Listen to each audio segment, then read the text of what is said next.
A rich man marrying an overweight woman because of a bet. Maybe that is the best reason to start a doomed marriage. That was not the beginning of a fairy tale. It happened on a sweltering Friday night in Austin, Texas, where men grill like it is their sacred duty and women wear diamonds just to take out the trash. In the middle of a high-end barbecue, with expensive bourbon, Wagyu steaks, and country music blasting from Marshall speakers, there walked in a man you would both love and hate, Connor Hayes. Connor, 35, a self-made tech millionaire, was famous not only for his money, but for an ego as big as the state of Texas. He believed that if anyone was attractive enough to keep the earth spinning, it was him. Connor did not walk, he made an entrance. He did not eat, but he had culinary experiences. You know the type. People said Connor loved himself the way others loved God, devoutly, without doubt, and ready to fight anyone who dared question it. And like every wealthy, arrogant bachelor who had been alone for too long, Connor often gathered with his best friend, Troy Bennett, a retired football player turned part-time investor and full-time jealous spectator. The bet began with one stupid remark. "You know what, Connor?" Troy said, swirling his bourbon. "You have never once dared to love someone who is not perfect. You choose women the way you pick wine, by the label, the shape of the bottle, and how they look under the light." Connor laughed. That kind of laugh you only hear from men who have never been rejected. "What does not perfect even mean, Troy? Every woman is perfect in her own way. I just happen to choose the right way." Troy smirked. "Okay then, try falling in love and marrying a woman you would never normally look at. Someone like Jasmine Carter." Jasmine Carter? High school teacher, 38, heavier than your last girlfriend by half, and still confident enough to wear a body-hugging dress on local TV. She is known for speaking out against body shaming. Connor burst out laughing. "I have no problem with body-positive women. I fully support them, from a distance." Troy nodded, smiling like he already had Connor cornered. "Then bet on it. You marry her, live together for 6 months, make her fall in love with you. No contracts, no tricks. If you succeed, I will pay you $5 million. If you fail, I will go public with this bet to every investor and every news outlet I can find." Connor froze for exactly 1 second. Then he raised his eyebrows, sipped his bourbon, and smiled like he had just decided to buy another mansion for fun. "Deal." Jasmine Carter, the woman no one expected. Connor thought all it would take was a dinner invitation, a few tailored suits, and that teacher would fall into his arms like so many women before her. He was wrong. Dead wrong. Jasmine Carter was not a woman you win over. She was a woman who knew when someone was trying to win her, and she knew that the man across the table thought he was the best carpenter in the world, holding the saw. When Connor's assistant called with the invitation, Jasmine smelled something. A tech millionaire asking a public school teacher to a 5-star restaurant, not for publicity? "I will go," she said, "but not for the reason you think." The first meeting, hunter meets prey. With claws, Connor chose the most luxurious French restaurant in Austin. Crystal chandeliers, soft live music, and entrees priced higher than 3 months of Jasmine's utility bills. She walked in wearing a fitted red dress. She did not hide her figure, nor did she flaunt it. She was simply beautiful, without asking permission. Connor stood up and politely pulled out her chair. "Jasmine Carter, I presume?" "Yes, and you must be Connor Hayes, the millionaire who thinks I am about to be impressed by this dinner." Connor laughed, not because he was amused, but because he had no idea what else to do. "So you know why I invited you?" "I know why you think you invited me, and I accepted because I have my own reasons. But do not worry, I am not naive." Connor caught in his own trap.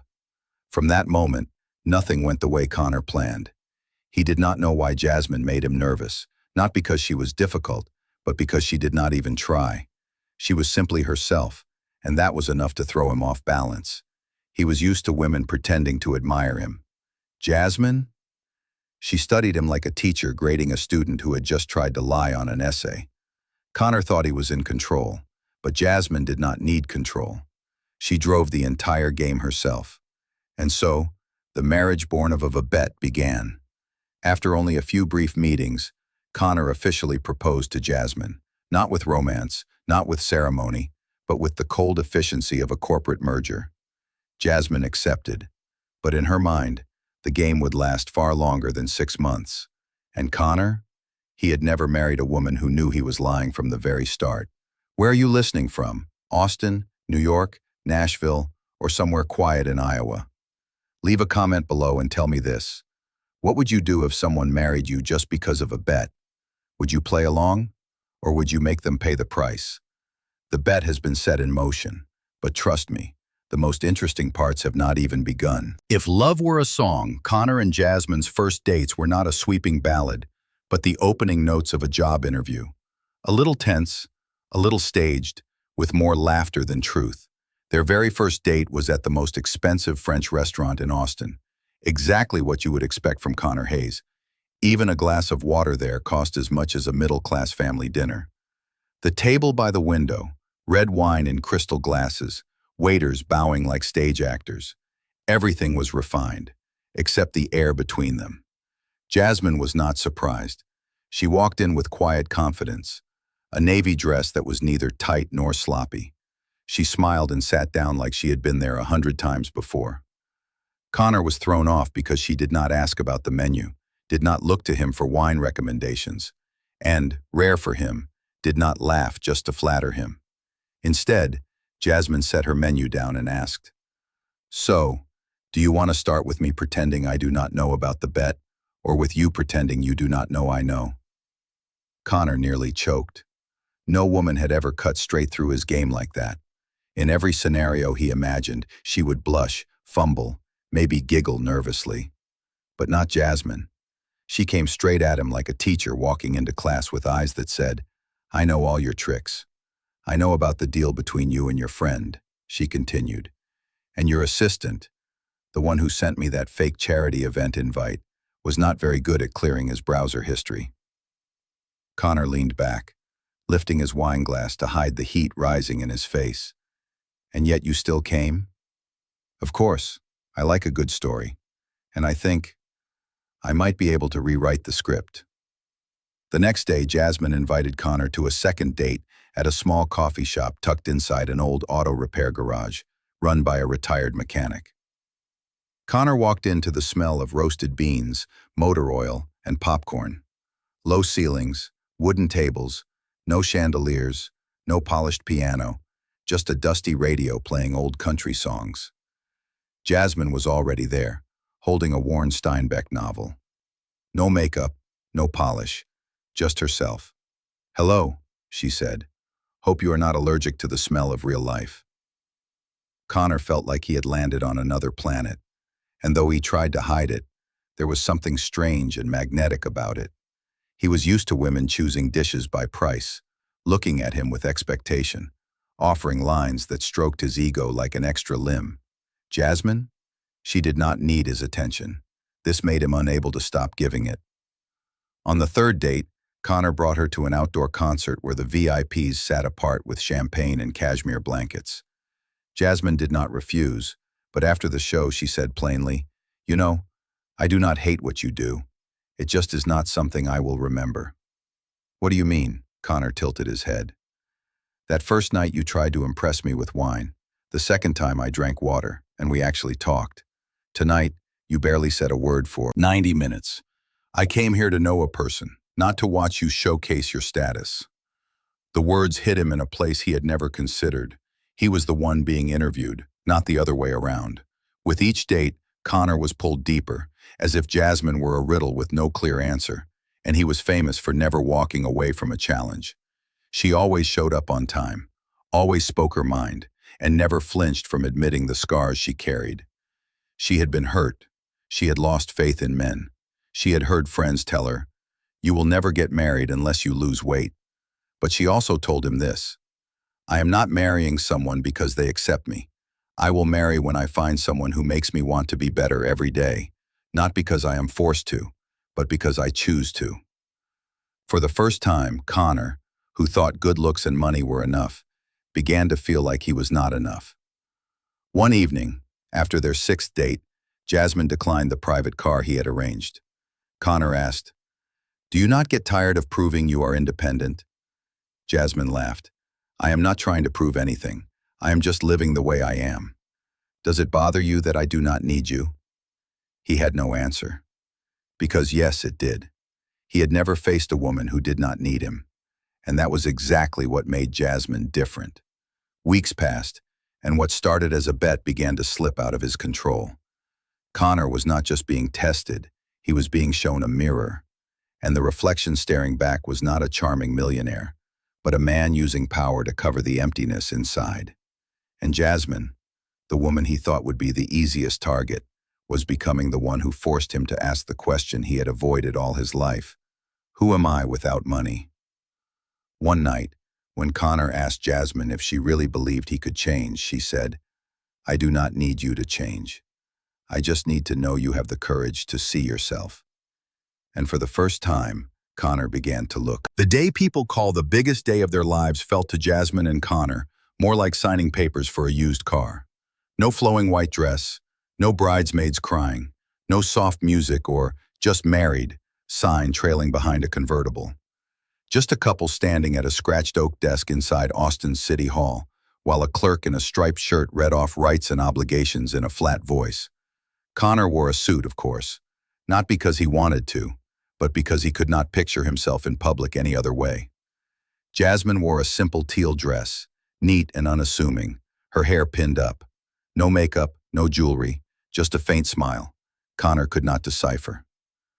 "Do you take blah blah blah?" "Yes." "Do you take blah blah blah?" "Yes." The clerk stamped the paper with a red seal. That was it.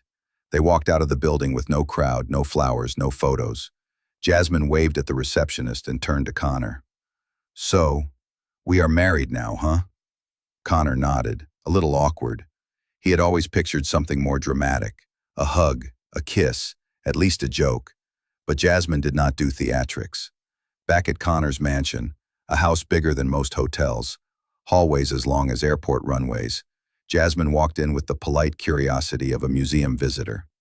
Interested, respectful, but not impressed. Connor gave her the tour. A kitchen like a TV studio. A master bedroom 3 times the size of a normal apartment. A walk-in closet so large you would need GPS to find her if she shouted. She smiled. "Nice. But do you have a small kitchen you actually use? I like cooking without needing an elevator." That evening, after Jasmine cooked a simple chicken dinner, Connor's first meal without truffle in years, she washed the dishes, went upstairs and chose her own bedroom. Not the master suite. Connor knocked, holding a Chanel bag he had ordered specially. "Thank you," Jasmine said, glancing inside before placing it gently back into his hand. "I do not use things I did not choose, especially when I do not need them." Connor froze in the marble hallway, holding a $6,000 handbag he thought would matter more than any compliment. In the days that followed, he tried again. A diamond bracelet slipped into her drawer. Jasmine returned it with a note. "Do not confuse me with your exes. My worth is not inside a velvet box." A private dinner with a chef and scented candles. Jasmine finished the meal, nodded politely and said, "The food is good, but this feels like dinner with a politician." Connor felt disarmed. For years, his charm had been built on money, power, style, and a little performance. Jasmine refused to play along. She was not submissive, not fake humble, not even combative. She simply existed with a steadiness that unnerved him. One Monday morning, Connor tried being thoughtful. He called Jasmine's school and arranged a paid week off, convinced she would be grateful. That afternoon, she came home early, set down her bag, and looked him in the "School, didn't you?" "Yes. I thought you needed rest. Teaching is not easy. You think you helped me, but you just took away the one thing that makes me feel useful every day. If you want to show me care, ask me what I need. Do not guess. You are not good at that game." Connor felt like a bucket of ice water had been dumped on his head. Not insulted, just exposed, because she was right. That evening, Jasmine skipped dinner with him. She sat in the reading room, headphones on, face calm in the glow of a lamp. Connor stood outside the half-open door holding 2 glasses of wine, but he did not go in. The next morning, she was back at school. She had called the principal at dawn to cancel her leave. She taught her class as if no one had interfered with her work at all. And for the first time in his life, Connor had no idea what to do next. He was not angry, not annoyed, just unsettled. Jasmine's sharpest weapon was not words or defiance. It was her ability to stay grounded no matter what. She did not argue. She did not destroy. She simply made all the control he was used to meaningless. That night, Connor lay in bed thinking, not about how to win, but about this. Was he living with a wife or with a teacher giving him the greatest lesson of his life? Connor Hayes once believed that with enough money, good looks, and intelligence, the world would move the way he designed it. But a few weeks of living with Jasmine Carter, a woman immune to the dollar, shook every notion in his head loose piece by piece. Married life was nothing like he imagined. Jasmine did not argue, did not control, did not demand, and did not flatter. She just lived, truly lived as if Connor Hayes had never entered her life. She woke early, drank coffee on the porch, then went off to teach. She came home, changed into comfortable clothes, cooked dinner, not out of duty, but because she loved it. She even asked Connor if she could plant a small vegetable garden in front of the mansion, where imported flowers once stood like trophies. Organic vegetables, she said, taste better than flowers in velvet boxes. Connor agreed, not because he understood, but because he had no idea how to oppose someone who did not resist, did not challenge, and yet refused to be controlled. Jasmine wanted nothing from him. No shopping trips, no luxury vacations, no posts flaunting her rich husband online. And that confused Connor. He was used to women needing him, for money, for validation, for proof they were worthy.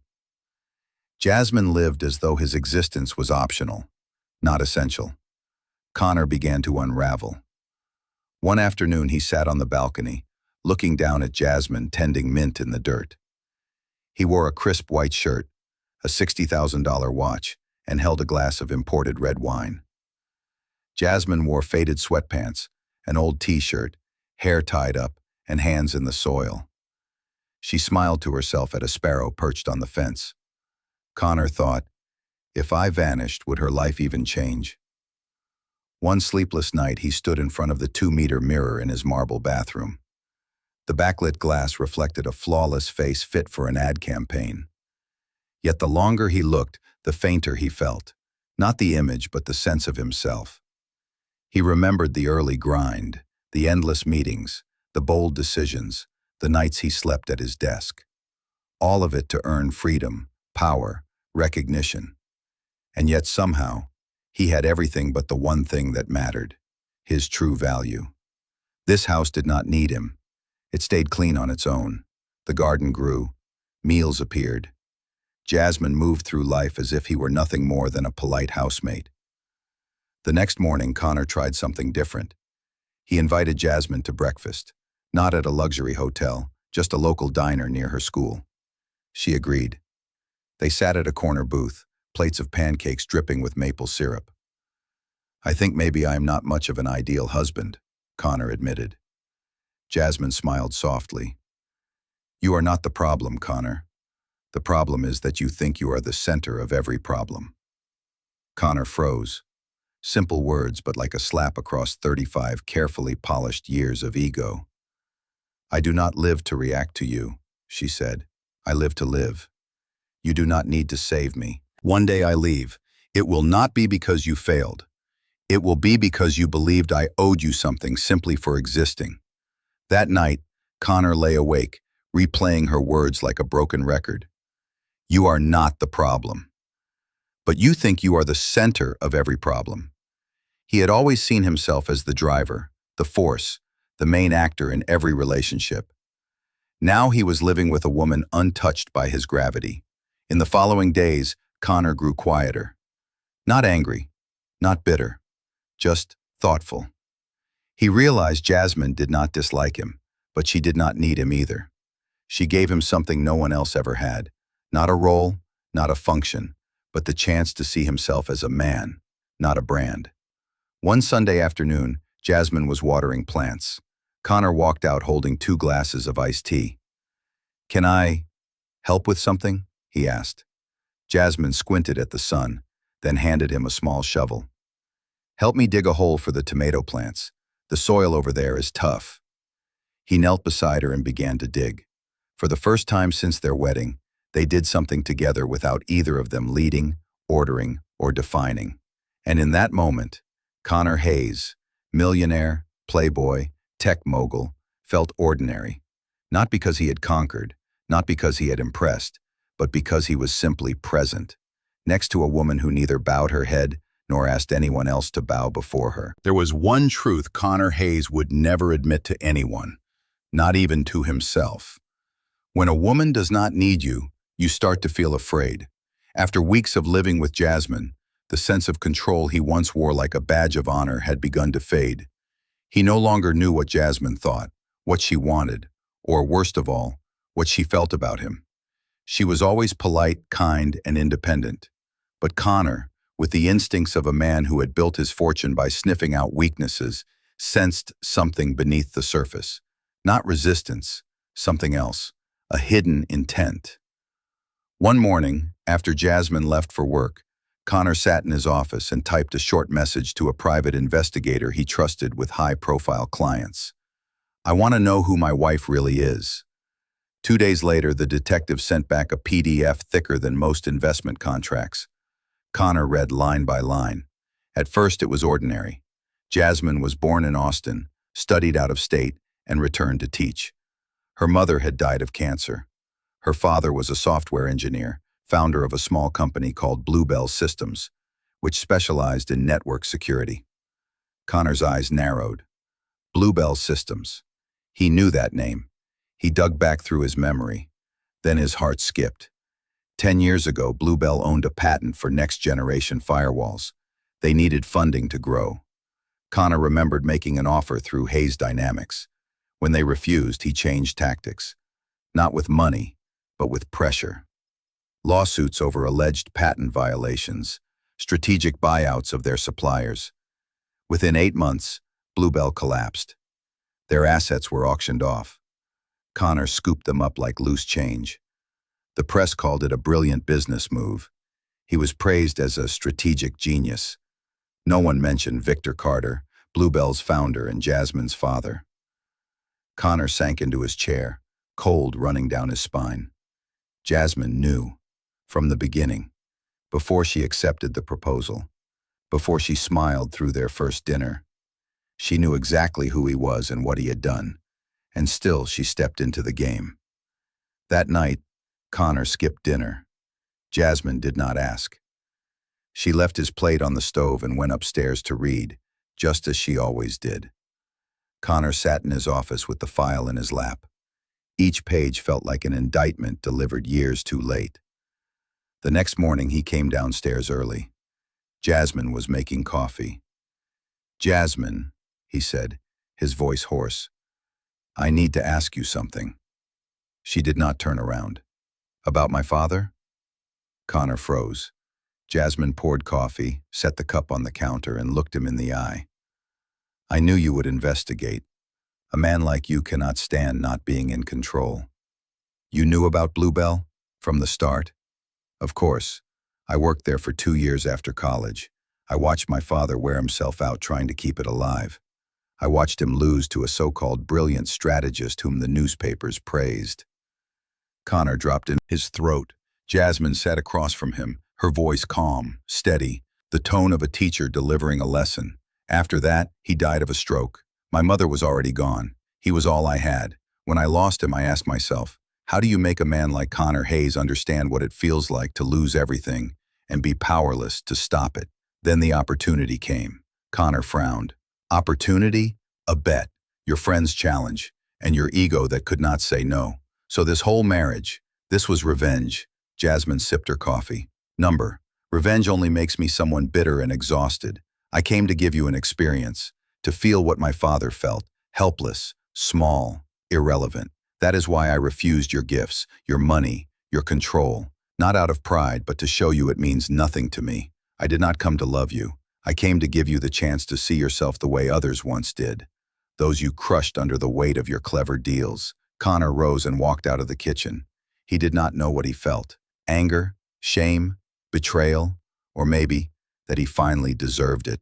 That night, silence filled the house. Jasmine read her book. Connor sat in his office. But for the first time, he did not open his laptop, did not check his email, did not scan the markets. He just sat there, staring into nothing. A wealthy, powerful man, sitting in the home he owned, was suddenly unsure if he had ever truly owned anything at all. Connor Hayes had always been the one in control. In business, he could make entire boards of directors tremble with nothing more than a frown. In love, he was the giver, never the rejected. In life, whether at the dinner table or in the boardroom, he was the center, the lead role, the voice that had the final say. But for the first time in his life, the game no longer belonged to him. No one knew Jasmine Carter was Connor Hayes' wife. Since the day they married, she had stayed off the press, skipped Instagram, avoided business galas, and never mentioned her marriage at school. Then an anonymous post appeared on a financial blog known for digging into controversial mergers. Title: Did you know tech mogul Connor Hayes once drove a family-owned company into bankruptcy just to seize its patents? No lawsuit, no legal evidence, just an inside source telling a story that sounded too detailed, too vivid, and far too close to the truth. Within weeks, comments spread. What was that company's name again? Bluebell Systems. I think my dad used to work there. This could be another Elon Musk 2.0. Connor stayed silent. No lawsuits, no press conferences. Because he knew there was no suing the truth. Two strategic investors backed out of his latest deal, citing concerns over past transparency. A nonprofit declined a partnership. His legal team sent a 3-page memo about reputation risks. Connor stood in his top-floor glass office, staring down at Austin as if seeing the city for the first time, out of reach. And he realized, there is something more dangerous than an angry wife. A woman who does not raise her voice, yet somehow makes the world listen. The strangest part was that Jasmine did nothing. She did not post, did not speak out, did not sit on talk shows. She just kept living. Morning classes, afternoon gardening, evenings with her books. When Connor asked, "Did you write that article?" she only smiled. "What do you think?" He had no answer, because what truly unsettled him was not guilt, it was her calm. Jasmine did not need to destroy him. She only had to lift away his mask, slow and deliberate, until he saw for himself there was nothing left underneath. Connor began to spend more time alone. He skipped minor meetings, canceled dinner with Japanese investors, because he could not bring himself to pretend anymore. He came home early one evening, walked through the kitchen, and found Jasmine peeling potatoes. "You do not have to do this," he said.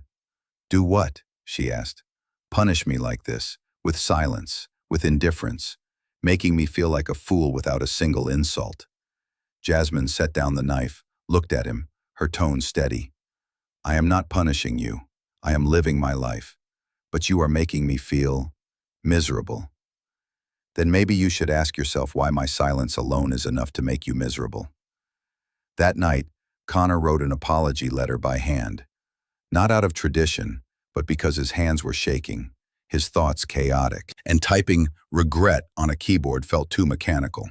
He wrote, "Jasmine, you may not need to hear this, but I need to say it. I am sorry. Not only for Bluebell, but for walking into this marriage as a man who thought he could control everything. I never knew what love was, but living beside you, I have learned the opposite. Love is not possession, it is surrender, and I learned it too late." He left the letter on the dining table. By morning, it was still there, not folded, not moved, untouched. Jasmine had not so much as laid a finger on it. That evening he asked, "Did you read it?" Jasmine looked at him.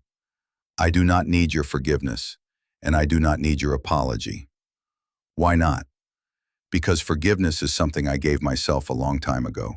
Not to you, for me. And apologies? They only matter if they change something. I do not need anything to change." Connor felt stripped bare.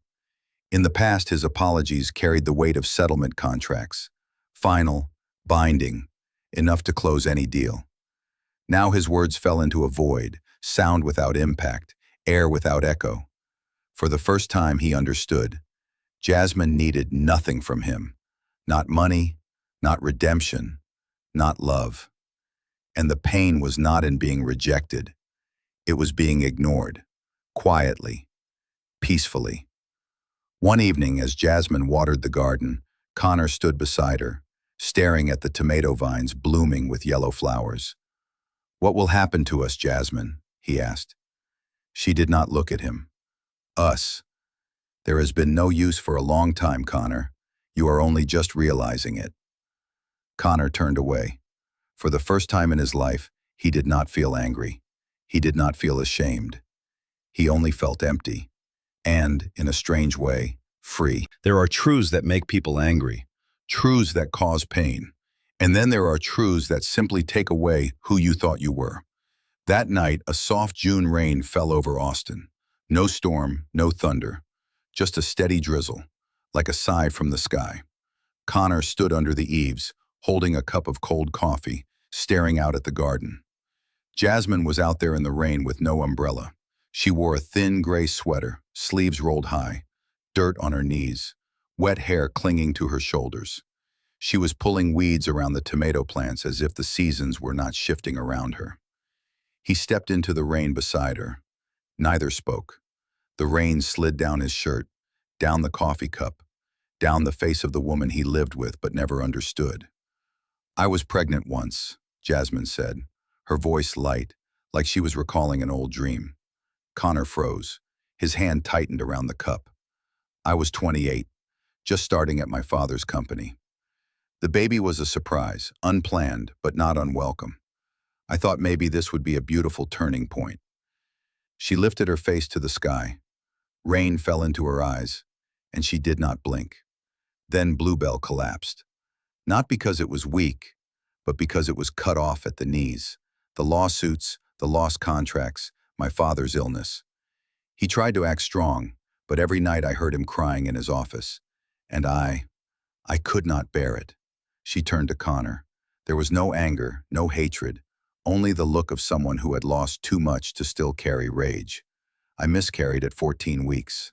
The doctor said acute stress and high blood pressure. I never told anyone. My father died a month later. My mother was already gone. I had no one to tell." Connor could not speak. There was no defense. No explanation could cover the loss of a young woman who lost her father and an unborn child in the same season. Jasmine bent, pulled the last weed, mud on her hands, rain soaking her hair. Then she stood, straight and steady, like a soldier in the storm. "When I agreed to marry you," she said, "it was not forgiveness I had in mind. I only thought, if I could make you understand what it feels like to be someone else in the story you wrote, maybe you would be a little less proud of yourself." Connor drew in a ragged breath, his throat dry as paper. "Jasmine, do not apologize," she cut in, "not because I do not need it, but it cannot bring back what was lost. You did not just take a company from my family. You took a child who never had a chance to live." Connor set his cup down on the steps. It tipped, rolled, and stopped. Coffee spread across the wet stone like a smear of blood in the rain. Why did you never take revenge in public?" he asked, voice breaking. "Because I do not want to be like you." The words fell like a church bell at midnight, unexpected, but impossible to ignore once they rang. "You used power for revenge," she said. "I chose not to need power at all. That is how I win." Soaked his shirt, but he felt no cold, only emptiness, as if the last thing he thought he could cling to, his pride, had just been stripped away. He had always thought himself strong, but standing before the woman he once called an easy target, he was nothing but exposed, arrogant, and very, very small. That night, Connor did not go to his room. He slept on the sofa with no blanket, no heat. A foolish, late penance. The next morning, Jasmine went to work as usual. No mention of the night before. On the dining table, she left a bowl of oatmeal and a sticky note. "Eat breakfast. No one survives hunger and regret at the same time." Connor read the note again and again. No forgiveness, no accusation, just truth. And for the first time in his life, his ego fell silent. All that remained was a thin, trembling voice inside him. I have done something that cannot be undone. So how am I supposed to live now? Not everyone gets the chance to redeem themselves, and it is even rarer for someone to step onto that path on their own, without being forced. Connor Hayes once held nearly everything: money, power, fame, and an ego so large it blocked out his conscience. But after a rainy night and the words you took away from a child who never had the chance to live, he realized that everything he owned no longer meant a thing. The next morning, he called his lawyer. The conversation lasted less than 5 minutes. I want to sell 40% of Hayes Dynamics. Step back from control. Use the profits to start a foundation. What kind of foundation? The lawyer asked, his voice strained as if he did not recognize the man he had represented for years. A fund to help small businesses that were crushed by mergers and acquisitions over the past 15 years. Prioritize family-owned companies. Prioritize men like Victor Carter. There was a long silence. Are you sure? I am not sure I can save anyone, but I am sure I need to try, even if no one applauds. News of Connor selling his shares spread like wildfire. The financial world buzzed. Was he pressured? Sick? Running for office? No one considered the simplest explanation. The mogul was seeking redemption. A month later, the Blue Seed Foundation was born. Its mission: to support small businesses with promising technology but limited resources, especially those once forced to sell cheaply or bankrupted by unfair competition. Connor did not go on TV, did not give tearful speeches. He simply acted. Quietly, he sent handwritten letters to people he knew he had cornered, crushed, or ignored. Some letters came back unopened. Some people called just to curse at him. One mailed back a $5,000 check with a note: "Money cannot buy trust." Connor kept them all. He did not defend himself. He just read and let himself feel. And in the mansion on the west side of Austin, once a stage for a Millionaire's power games, a woman quietly watched. Jasmine did not ask, did not advise, did not praise. She lived as always, but her eyes were different. She no longer looked at Connor as a man full of sins. She looked at him as if she were waiting, not for an apology, for consistency. One winter evening, the sky was dry but the air sharp with cold. Jasmine came downstairs with 2 wool scarves in hand. "Want to take a walk?" Connor looked up from his book, startled, as if he had misheard. "With me, not far, just around the block." Her voice was steady, like it was any other night. They walked side by side under the trees, streetlights glowing pale gold. For the first few minutes they said nothing, only footsteps on stone, and the sound of wind sifting through leaves. Connor was the first to break the silence. "I never thought I would be grateful to someone for not forgiving me right away." Jasmine smiled faintly. "Forgiveness is easy. People hand it out like a bud like that. I want to understand first." Connor nodded. He looked down at his new sneakers, dirt clinging to the soles. Once, he would have been irritated. Now it felt ordinary. "Jasmine, if I disappeared tomorrow, would you think I truly changed?" She stopped, turned to him. The wind brushed strands of hair across her cheek, the light catching a face once worn down by grief, but now softened by an odd peace. "I think you are learning to change. And for a man like you, that is already a big step. You cannot undo the past," she said, "but you can stop it from repeating." The words were not lofty, not philosophical, but they struck Connor like a stone dropped into still water, ripples reaching the deepest corners of him. Because the real fear is not being judged by the past. It is that no one will believe you can ever change. Connor turned, hesitant. "I do not expect you to love me, but if one day you can trust me, let me walk beside you, like tonight." Jasmine did not answer right away. She simply kept walking, and Connor walked with her. Not rushing, not leading, not trying to control the path, just walking, together. The 6-month contract ended on a quiet June evening. No one mentioned divorce, no one packed a bag. There were no tears, no ties left to cut, Just a simple dinner of spaghetti, 2 glasses of wine, and glances no longer guarded. "So that is the end of the contract," Jasmine said, her voice as calm as if she were talking about a toaster's warranty. Connor nodded. "Yeah, if you want to go, I won't stop you. And if you want to stay, we do not need another signature." She did not answer right away. Instead, she pulled a slip of paper from her coat pocket and set it on the table. An ultrasound, 12 weeks. Connor stared at it. His heart pulled backward into an old story. Last time, he had not known. This time, he was afraid to know. "You do not have to do anything," Jasmine said, as if reading his thoughts. "This is not a reward for you changing. This is reality, like the weather, like taxes." Connor smiled, the smile of a man who once thought he could control everything, now aware he could not even control himself. "I want to stay," he said, "not for the baby, for you, for who you are, even if you never meant to forgive me." Jasmine tilted her head. "Who says I never meant to?" He looked up. Her eyes were as sharp as the day they first met, but the anger was gone, replaced by the weariness of someone who had fought too long, and a flicker of something else: acceptance. They did not remarry. There was no reason to dress up old wounds in a new wedding gown. Connor still lived in the mansion, but without chefs or staff.